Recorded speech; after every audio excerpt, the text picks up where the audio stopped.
নমস্কার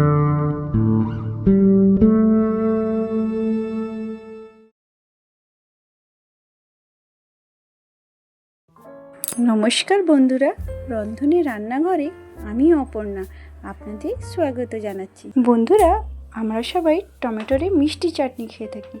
আজকে আমি আপনাদের জন্য টমেটোরে একটা নতুন ধরনের চাটনি এনেছি।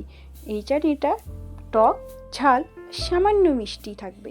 এই চাটনিটা থাকলে রুটি পরোটার সঙ্গে আর কিছু প্রয়োজন পড়বে না।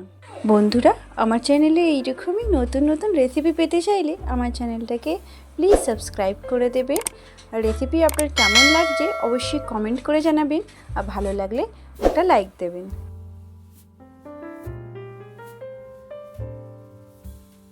এখানে আমি নিয়েছি 3টে টমেটো কেটে নিয়েছি, আর 6টা থেকে 8টা রসুন নিয়েছি, আর একটা কাঁচা লঙ্কা। তো চলুন দেখে ফেলি টমেটোর এই চাটনিটা আমি কিভাবে বানাই। প্রথমে গ্যাসের ফ্লেমটা অন করলাম, অন করে কড়াটা বসিয়ে দিলাম, আর সামান্য সর্ষের তেল দিলাম।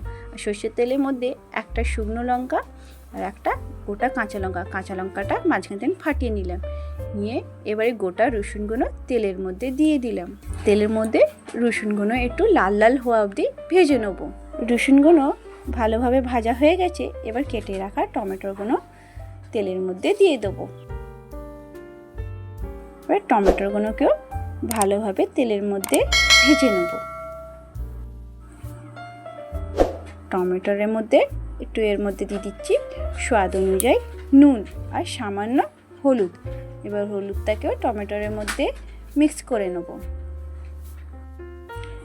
এবার টমেটোর মধ্যে দেখতে পাচ্ছেন জল বেরিয়েছে। এবার এখানে খুব বেশি না, সামান্য জল দেবো। জল দিয়ে টমেটোটাকে একটু সেদ্ধ হওয়ার জন্যে একটা চাপা দিয়ে দেবো। কিছুক্ষণ পর চাপাটা খুলে দেখি টমেটোটা সেদ্ধ হয়ে গেছে, আর রসুনগুলো ভালোভাবে সেদ্ধ হয়ে গেছে। এবার টমেটোর জলটা একটু কমিয়ে নিলাম। কমিয়ে নিয়ে এবার এখানে গ্যাসের ফ্লেমটা অন করে একটা পাত্রে টমেটোর আর রসুনটাকে একটু ঠান্ডা হতে দিলাম। ঠান্ডা হয়ে যাওয়ার পর মিক্সার গ্রাইন্ডারে পিষে নিলাম। আবার গ্যাসের ফ্লেমটা অন করলাম। অন করে খুবই অল্প তেল দিলাম, কেন টমেটোর চাটনিটা তো কম, তো তেলের পরিমাণটাও কম দিলাম। আর এতে দিয়ে দিলাম 1 চামচ জিরে আর 1 চামচ কালো সর্ষে আর একটু কড়ি পাতা।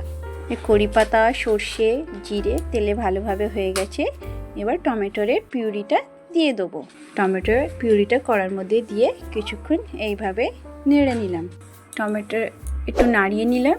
নিয়ে এখানে এবার অল্প পরিমাণে নুন দেবো, কেন এর আগে আমি নুন দিয়েছিলাম, তো জন্য সামান্য নুন দিলাম। আর দিয়ে তারপর দিয়ে দিলাম 2 চামচ চিনি। খুব বেশি চিনি দিতে হবে না, অল্প চিনি দিতে হবে, যেতে টকটক ঝাল ঝাল একটু হালকা মিষ্টি ফ্লেভার আসুক। দিয়ে এবার এটা কিছুক্ষণ নেড়ে নেবো। সব কিছু ভালোভাবে মিক্স করে নিলাম। করে নিয়ে জলটা পরিমাণটা দেখতেই পাচ্ছেন, খুব বেশি নেই, একটু শুকনো শুকনো হয়ে গেল।